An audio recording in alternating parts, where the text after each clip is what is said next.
eksploitasi karena dilibatkan dalam pekerjaannya S dengan G live TikTok sampai malam.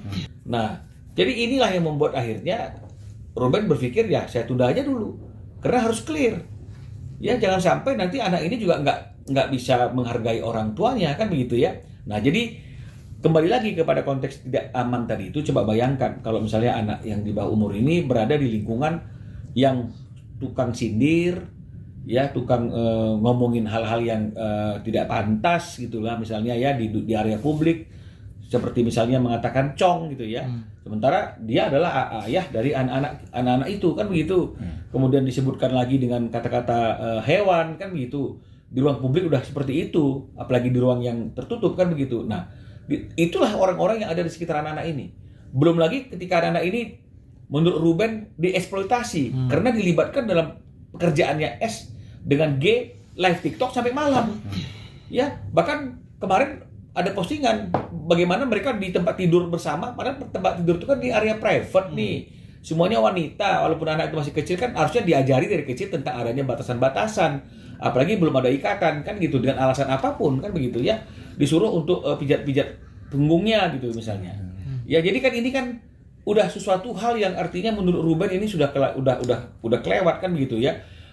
Ternyata sekarang ada lagi fakta baru gitu loh, bahwa apa yang disampaikan oleh J, bahwa dia itu adalah CEO suatu PT, orang PT-nya sendiri mengatakan dia bukanlah CEO dari PT tersebut. Artinya kalau memang ini benar, berarti ada pembohongan publik di sini.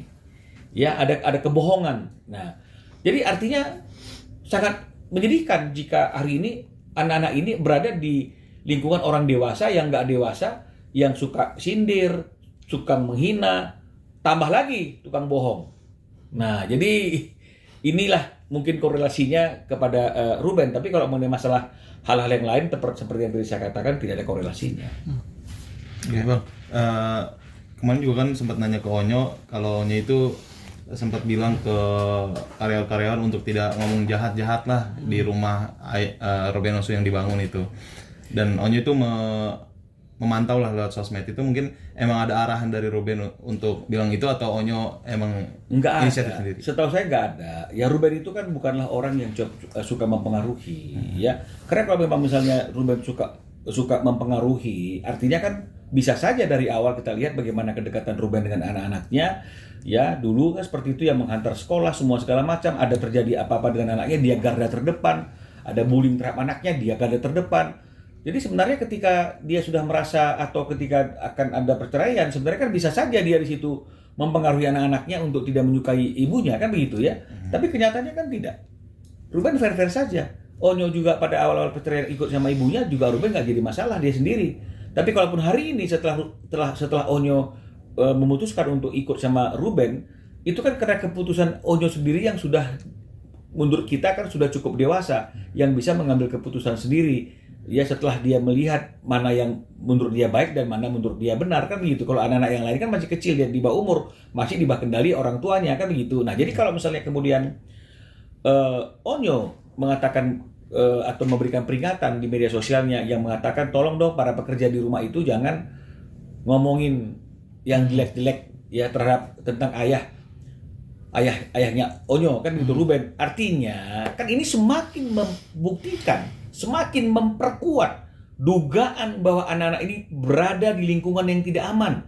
Ya, bukan hanya dari orang dewasa yang dari sekitarnya yang notabene adalah orang tuanya, tantenya, tapi juga dari lingkungan pekerja sendiri sudah mulai berani ngomong-ngomong yang tidak baik tentang Ruben Onsu. Ya, coba bayangkan, apalagi kalau misalnya para pekerja itu adalah para pekerja yang dulunya masih gajinya dibayar oleh Ruben. Kan ini sangat tidak etis sekali lah gitu, tidak pantas sekali. Ya, karena sudah dibuktikan ini ada gaji mbak. Jadi artinya kalau misalnya mbak-mbak yang digaji ini kemudian ngomong-ngomongin Ruben di ruang tertutup itu, dan itu ada anak kecil di situ yang mungkin mendengar dan mungkin setiap hari-hari itu yang didengarkan dan malahan mungkin juga main di medsos, ini kan kalau menurut saya kan sesuatu yang tidak pantas. Janganlah kita masuk ke dalam suatu perseteruan yang kita tidak tahu apa sebenarnya yang terjadi. Karena kalau masalah perceraiannya kan sudah tuntas, sudah inkrah. Nah, akibat daripada perceraiannya pun sudah diatur atas dasar kesepakatan bersama. juga tanda tangan. Itulah akta 39. Sekarang kenapa kok kita melebar ke sana kemari yang seolah-olah tidak ada acuan ketika perceraian itu terjadi yang mengatur tentang hal itu semuanya. Mungkin ini sih Bang, ini kan bisa dibilang udah berlarut gitu, Ko Ruben sulit untuk bertemu anak. Mungkin ada update dari Ko Ruben untuk jalur apa lagi yang ditempuh agar bisa. Iya, jadi kan sebelum masalah ini menjadi membesar seperti hari ini kan juga sebenarnya kan Ruben sudah mengeluh ya terkait nggak adanya kesempatan dia untuk berkumpul dengan anaknya. Dan Ruben juga sudah berdiskusi dengan kita apakah ada upaya yang bisa dilakukan. Ya tentu upayanya adalah memperjuangkan hak asuh itu. Karena memang kebiasaannya anak yang di bawah umur itu kan memang di bawah hak asuh ibunya kan begitu. Tapi kan bukan berarti sang ayah juga nggak bisa meminta hak asuh dengan alasan-alasan yang dapat diterima oleh hukum. Seorang ibu pun dapat dikecualikan untuk mendapatkan hak asuh jika ada beberapa hal yang telah dilakukan atau dilanggar oleh sang ibu.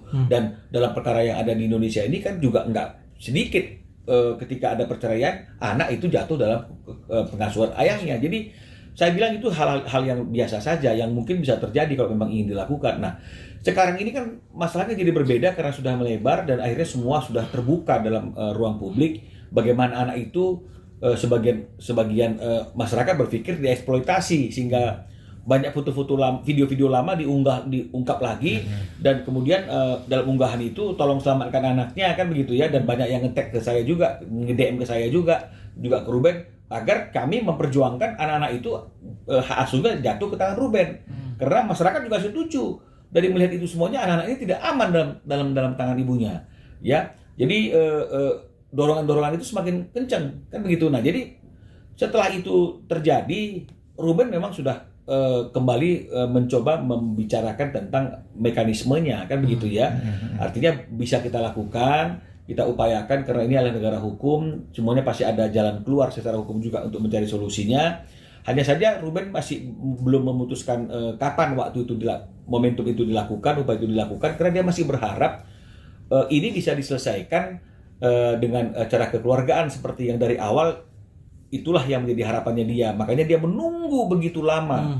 Membayar begitu banyak kebutuhan-kebutuhan yang sebenarnya tidak seharusnya bagi orang yang sudah tidak lagi hidup dalam satu ikatan perkawinan. Tapi dia lakukan. Kenapa? Dia sabar untuk menunggu waktu anaknya bisa berkumpul. Ternyata kan tidak juga. Nah, jadi mungkin kalau nanti dilakukan itu bukan karena emosi, tapi karena memang dia merasa situlah waktu yang paling tepat untuk melakukan upaya hukum.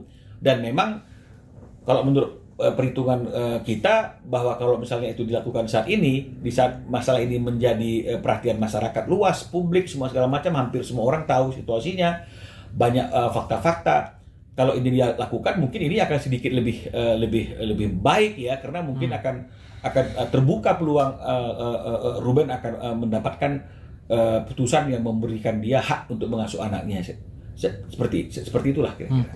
Tapi Bang, kalau Ruben sendiri untuk bertemu dengan anaknya seperti apa sih Bang? Apakah masih ada kesusahan atau kesulitan gitu? Masih, ya sampai hari ini masih mengalami sesuatu hal yang dia tidak bisa dengan gampang saja. Jadi jangan orang-orang berpikir kan tinggal datang, tinggal ini enggak segampang itu. Ya, artinya ketika anak itu di bawah kekuasaan seorang ibu, maka anak ini tidak akan bisa berbuat apa-apa. Semuanya itu adalah otoritas di tangan ibunya kan begitu. Nah, kalau misalnya ibunya niat, sebenarnya kan tinggal ditelepon aja Rubennya. Ini sesuai dengan kesepakatan yang udah ditandatangani 2-3 hari. Kamu minggu ini kapan bisanya? Ini bawa anak-anak sama kamu 2-3 hari, selesai masalah. Nggak usah diputer ke sana, diputer kemari, nggak perlu.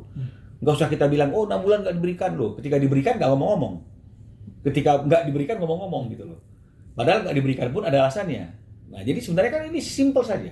Ya, hari ini pun kalau bisa dia telepon mempertanyakan, minggu ini kapan kamu ada waktu untuk menjemput atau kami antar anak-anak ke rumah kamu, pasti bisa. Jadi sebenarnya tergantung ibunya. Jadi nggak usah kita beretorika ke sana ke sini, nggak usah kita bilang Ruben kan bisa tuh datang ke rumah datang sini loh. Dia sudah pernah lakukan, datang ke acara graduation anaknya, dia nunggu di pintu luar, keluarnya dari pintu yang lain gitu. Jadi berfoto pun tidak kan begitu. Yang akhirnya yang diposting adalah foto-foto dia dengan orang lain kan begitu. Oke Bang. Onyo benar kan sih Bang bahwa Onyo itu udah tinggal bareng sama Ko Ruben? Iya, sekarang memang Onyo udah tinggal sama Ruben. Dia juga mengatakan bahwa tidak ada paksaan lah. Nggak ada. Bagaimana maksaan orang yang sudah dewasa, sudah gede seperti itu ya? Pasti dia kan sudah cukup pertimbangan yang bisa diarahkan itu kan anak kecil kan begitu. Tapi kalau misalnya Unyo, ya saya kira itu adalah keputusan mandirinya dia untuk tinggal bersama ayahnya. Oke. Oke, siap. Ya, Makasih. Terima kasih.